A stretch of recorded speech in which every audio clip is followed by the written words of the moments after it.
같은 상황인데 어떤 태도를 가지느냐에 따라서 그 인생이 바뀝니다. 태도가 바뀌면요, 인생이 바뀝니다. 오늘 우리가 읽은 성경 속에는요, 우리 그리스도인들이 가져야 될 중요한 삶의 태도가 무엇인지를 이야기해 주고 있어요. 성경은 오늘 우리에게 뭐라고 말씀하고 있는가 하면, 무슨 일을 하든지 주께 하듯 하라. 사람에게 하듯 하지 말고 주께 하듯 하라. 그러면 기업의 상을 너희가 받을 것이고, 그리고 너희는 주 그리스도를 섬기는 일이 되어질 것이다 라고 말씀하고 있어요. 예수 믿는 우리의 삶 속에 마땅하게 행해야 될 삶의 태도가 있는데, 그것이 무엇인가 하면 모든 일들을 주께 하듯 하는 거예요. 교회에서 하는 모든 일들, 세상 속에 내가 가지고 있는 직업들, 내가 하는 모든 일들을, 또 내가 만나는 모든 사람들, 그 사람들에게 주께 하듯 행하는 것, 이것이 그리스도인의 마땅한 삶이라는 것을 우리에게 이야기해 주고 있습니다. 구체적으로 주께 하듯 하라는 의미가 무엇인지를 좀 함께 나눠보려고 합니다. 먼저 주께 하듯 하라는 의미는요, 매 순간순간을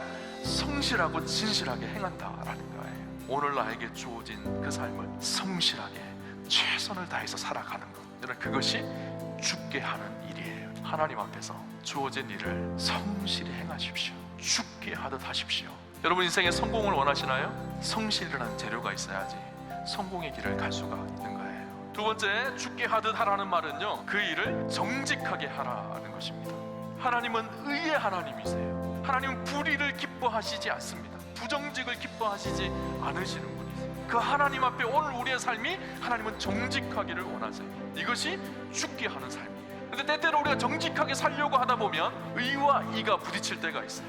정직하게 행하려고 할 때 정직 때문에 내가 손해보려고 할 때가 있어요. 그때 정직을 결단하는 것, 그것이 주께 하는 거예요.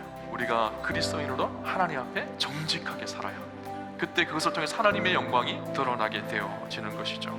정직하게 행하면요, 하나님께서 반드시 그것을 형통하게 하실 거예요. 세 번째, 주께 하듯 하라라는 것은요, 소명으로 하라는 의미예요. 세상 사람들도 성실한 사람들이 있어요. 아니, 우리 그리스도인들보다 더 성실하고 더 정직한 사람이 있습니다. 근데 세상 사람들과 그리스도인들이 가장 큰 차이점은 여기에 있어요. 세상 사람들은요, 자기의 욕심과 야망을 따라서 그 일을 합니다. 그리스도인들은요, 소명을 따라서 그 일을 하고요, 그리스도인들은 주께 영광을 위해서 살아가는 거죠. 소명이라는 것은 두 가지가 있어야 되는데, 하나는 목적이 분명해야 합니다.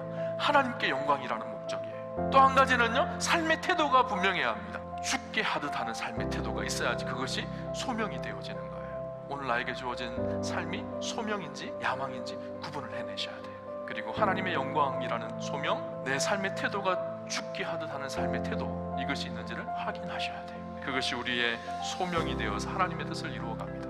우리는 주님을 섬기는 사람들입니다. 주께 하듯 해야 합니다. 그렇게 하면 24절에 이는 기업의 상을 주께 받을 줄을 아나니, 그렇게 하면 하나님께서 우리에게 기업의 상을 주신다는 거예요. 여기서 기업의 상이라는 것은 하나님 나라의 축복을 말하기도 하고, 동시에 이 땅 속에 우리가 얻는 기업의 축복을 의미하기도 합니다. 여러분의 인생이 성공하는 인생이 되고 싶으신가요? 주께 하듯 하십시오. 성실하게 진실하게 소명을 따라 하나님의 영광을 위해 그렇게 사십시오. 그러면 하나님께서 주시는 기업의 상이 반드시 있을 것입니다. 그런 은혜와 복을 누리는 우리 우아함의 성도님들 다 되시기를 주님 이름으로 축원합니다.